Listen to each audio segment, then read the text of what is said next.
अगर आप भी व्रत रखकर ये सोच रहे हैं कि महादेव आपसे खुश हैं, तो रुक जाइए, क्योंकि आप बहुत बड़ी गलतफहमी में हैं। गौरी, इस इंसान का शरीर भले ही भूखा है, लेकिन इसका मन अधर्म के कीचड़ में डूबा है। ऐसे पाखंडी का व्रत मुझे छू भी नहीं सकता।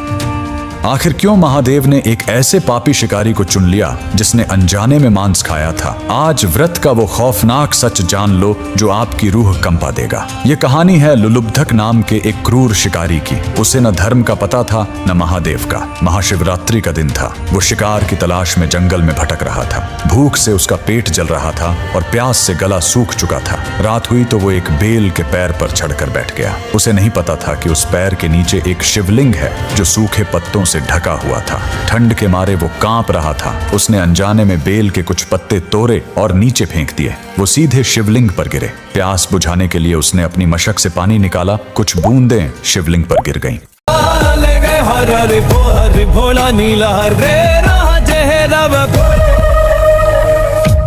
उसे पता भी नहीं था कि अनजाने में उसने महाशिवरात्रि का अभिषेक कर दिया है। जैसे ही सुबह की पहली किरण फूटी, लुलुब्धक की सांसें थम गईं और तभी शुरू हुआ असली महासंग्राम। यमराज के दूत काली जंजीरें लेकर आए और लुलुब्धक की आत्मा को घसीटने लगे। यमदूत चिल्लाए, बेकसूर जानवरों का खून बहाया है, इसे नरक की सबसे खौफनाक आग में जलाया जाएगा। लेकिन तभी आसमान चीरता हुआ महादेव का नंदी और शिवगण वहां प्रकट हो गए। उन्होंने अपनी गदा से यमदूतों का रास्ता रोक दिया। यमदूतों ने गरज कर कहा, हटो, इस पापी ने कभी कोई पुण्य नहीं किया। शिवगणों ने जवाब दिया, मूर्खो, तुम इसके पाप देख रहे हो, पर हमारे महादेव ने इसके वो 4 पहर देखे हैं जब इसने अनजाने में ही सही अपनी इंद्रियों पर काबू पाया था। इसने वो उपवास किया है जिसे बड़े बड़े ऋषि भी नहीं कर पाते।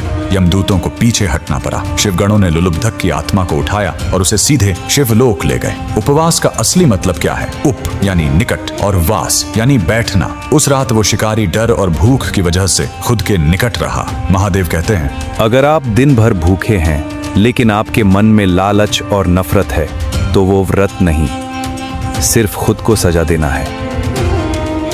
सच्चा व्रत वो है जब आप अपने अहंकार और क्रोध को भूखा रखें। जिस दिन आप अपने मन के बुरे विचारों को खाना देना बंद कर देंगे, उस दिन महादेव खुद आपके द्वार पर आएंगे। अगली बार जब व्रत रखें तो पेट से ज्यादा अपने आचरण पर ध्यान दें। अगर इस सच्चाई ने आपकी आंखें खोल दी हों तो कमेंट में लिखें, सत्य ही शिव है और हर हर महादेव।